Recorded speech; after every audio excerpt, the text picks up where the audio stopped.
स्थित प्रज्ञता, यानी सुख और दुख में समान। को दुख से मुक्ति चाहिए, सुख को भी छोड़ना होगा।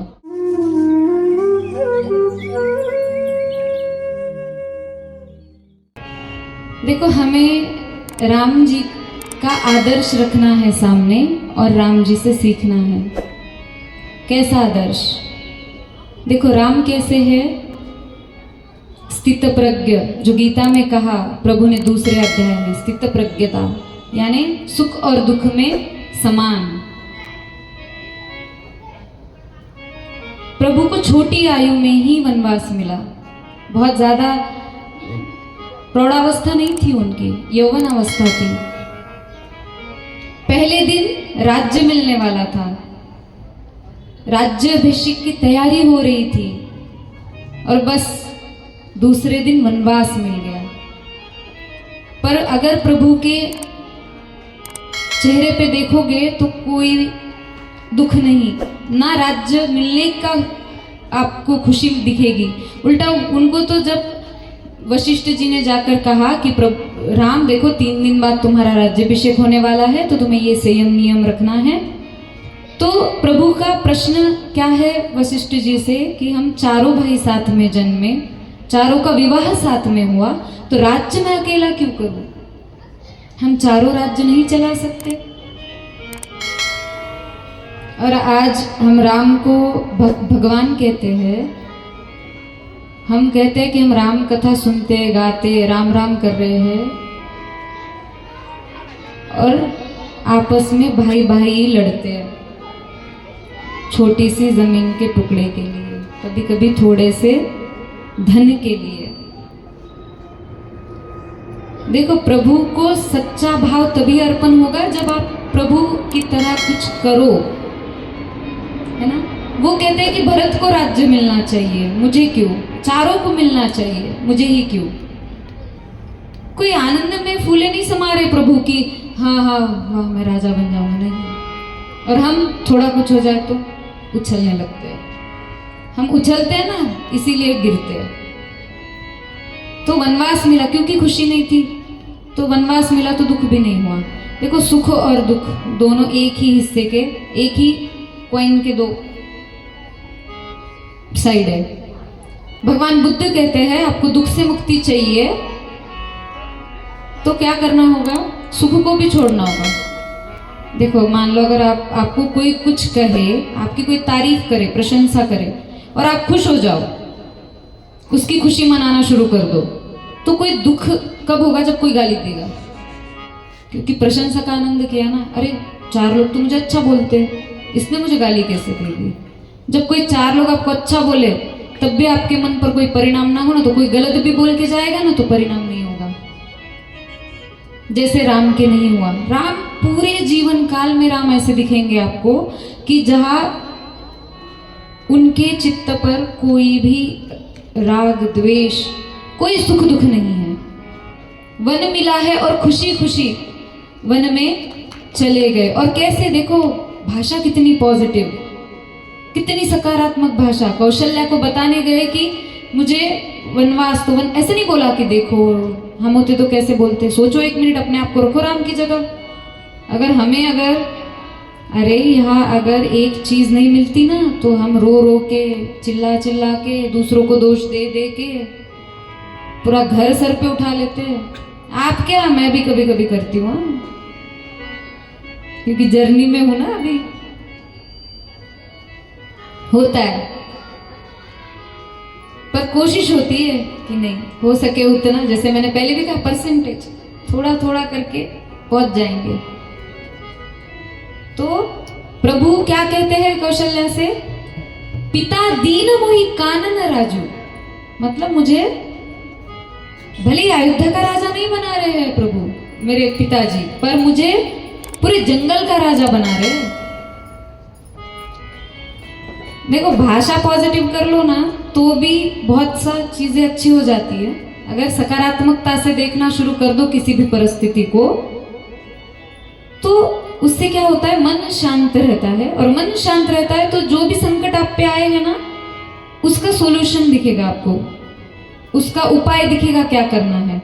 जैसे देखो, अगर कोई नदी है है ना, कोई पानी है उसमें पत्थर डालो, कोई शांत पानी है उसमें पत्थर डालो, तो आपको नीचे का तल नहीं दिखेगा।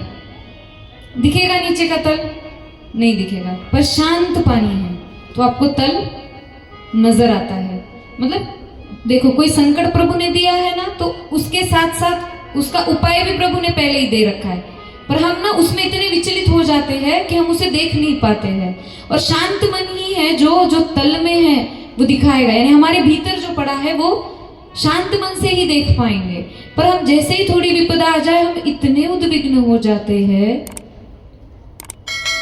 इतने ज्यादा उद्विग्न हो जाते हैं कि फिर हम भूल जाते हैं कि प्रॉब्लम भी प्रॉब्लम नहीं, मतलब प्रॉब्लम तो एक साइड हो गई, हम खुद ही खुद के लिए प्रॉब्लम बन जाते हैं। जब धीरे धीरे आप राम को समझने लगोगे ना, तो देखोगे कि राम में स्थित प्रज्ञता जो गीता में प्रभु ने कहा है वो दिखेगी, नजर आएगी, समझेगी कि कैसे उन्होंने उसको अप्लाई किया है लाइफ में।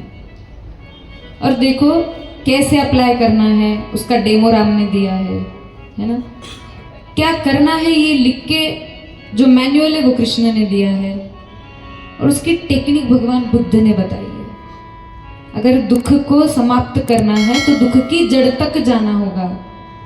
कोई पेड़ है, उसके सिर्फ तने तने काटोगे तो और फूटेगा और बड़ा होगा, पर जड़ से उखाड़ दोगे तो जड़ से ही वो अगर उखाड़ दो तो इसलिए भगवान बुद्ध ने कहा दुख की जड़ तक जाओ। और दुख की जड़ क्या है? मोह। मोह सकल व्याधिन कर मूला। क्या कहा तुलसीदास जी ने? मोह सकल व्याधिन कर मूला, यानी सारी व्याधि, हमारे जो भी दुख है उसका मूल ही मोह है। मोह से हमारे क्रोध का जन्म होता है, मोह से ही हमारे द्वेष का जन्म होता है। ये देखो, राग और द्वेष ये दो चीजें हैं। राग और द्वेष, राग यानी गुस्सा नहीं है, मराठी में राग बोलते हैं, वो वाला राग नहीं। राग यानी अनुराग, जो हम प्रेम भी नहीं, प्रेम एक अलग शब्द हो गया। राग यानी आसक्ति, जहां हमारी इच्छा उत्पन्न होती है तो दो काम होते हैं। या तो कोई चीज हमारे मन मुताबिक हो तो हमें खुशी होती है, तो हमें उसमें आसक्ति हो जाती है, और कोई अगर हमारे मन मुताबिक ना हो तो हमें द्वेष हो जाता है। कोई व्यक्ति है, वो आपके मन मुताबिक चले तो आपको उसमें आसक्ति हो जाएगी, बड़ा प्यारा लगने लगेगा वो। और वही व्यक्ति कुछ समय बाद अगर आपके मन मुताबिक नहीं चल रहा है तो आपको उससे द्वेष हो जाएगा। अब बताओ, उस व्यक्ति की गलती है क्या? उसमें आपकी इच्छाओं की गलती है।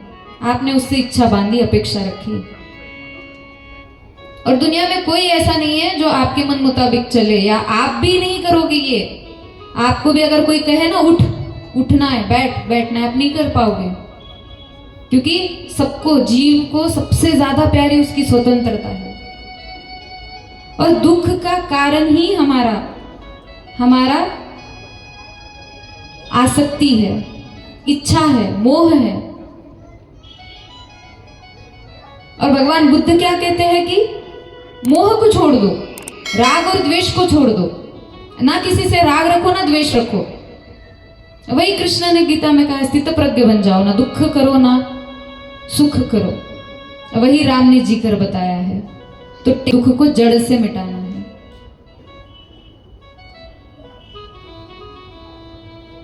इसके लिए प्रभु के प्रति समर्पण हो, विश्वास हो, तो हम ये कर पाते हैं।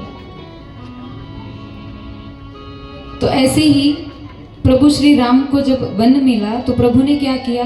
कोई दुख नहीं किया, खुशी खुशी चले गए। कहते हैं कि अगर भरत राजा बन रहा है ना, तो मैं हमेशा के लिए भी वन में रह सकता हूँ।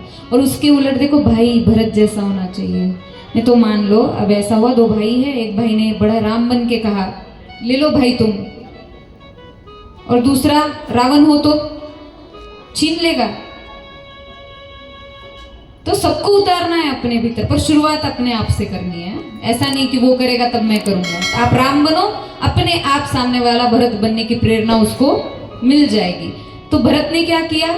भरत गए हैं प्रभु को लेने कि नहीं, भले ही मेरे लिए राज्य छोड़ा है प्रभु ने, पर इस पे अधिकार प्रभु का है, मैं राजा नहीं बनूंगा। जबकि देखो, एक वचन निभाने के लिए राम गए थे, दूसरा वचन क्या था कैकेयी का? दूसरा वचन क्या था कैकेयी का? बोलो, भरत को राज्य मिले। तो जब एक वचन राम जी ने निभाया, रघुकुल रीति सदा चली आई, प्राण जाए पर वचन न जाए, है ना। इसीलिए दशरथ के बिना कहे, दशरथ ने नहीं कहा राम को कि तुम जाओ वन में। पूरी रामचरितमानस में देखोगे दशरथ ने नहीं कहा, उल्टा सुमंत्र को कहा कि राम को तो कोई आइडिया ही नहीं है वन में क्या होगा क्या नहीं होगा, तुम उसको घुमा के थोड़ा दिखा के वापस ले आना। दशरथ ने कहा मैं कलंक लेने को तैयार हूं राम, पर तुम्हें वन नहीं भेज सकता। पर बिना कहे, पिता के बिना कहे पिता का मान बना रहे, इसलिए राम वन गए हैं। भरत को राज्य मिले इसलिए राम। हम और आप होते तो करते क्या भाई ऐसा? सोचो, आप तो लड़ने लग जाते, मैं क्यों, आपने दिया वचन आप निभाओ, मैं क्यों निभाऊंगा, आप जाओ वन में। हाँ, मुझसे पूछ के वचन दिया था, ऐसे ही बोलोगे। यही होगा ना हमारा हाल, तो यही होगा। हम बस पिताजी सिर्फ कह दे बेटा इतना काम कर दे, 4 जगह मुंह टेढ़ा हो जाता है। अरे मुझे पहले इतने काम है और कहाँ काम दे रहे हो भाई मुझे आप, है ना। ऐसा ही होता है ना। और ये सिर्फ पिता पुत्र की बात नहीं है, घर में जो भी बुजुर्ग हो हमारे, जो भी बड़े हो, तो हमें क्या करना है? राम की तरह बनना है तो कुछ तो अनुकरण करो।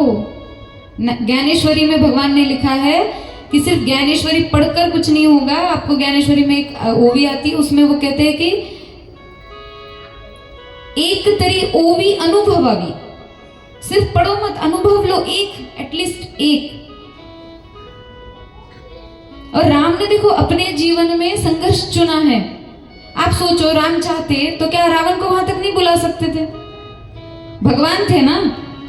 अगर लीला ही करनी थी तो रावण तो हर जगह स्वर्ग गया, नर्क गया, क्या अयोध्या तक नहीं जा सकता था? बता दिखाना था, एक तो ऋषि मुनियों का उद्धार करना था, जो कोई आदिवासी वनवासी लोग हैं उन तक पहुंचना था, और हमको सिखाना था कि कोई भी दुख आए, कैसी भी परिस्थिति हो, हमें संघर्ष वाला जीवन चुनना है। कठिनाइयां आदमी को मजबूत बनाती है, आसानियों से मजबूत नहीं बनता है इंसान, कठिनाइयों से मजबूत बनता है।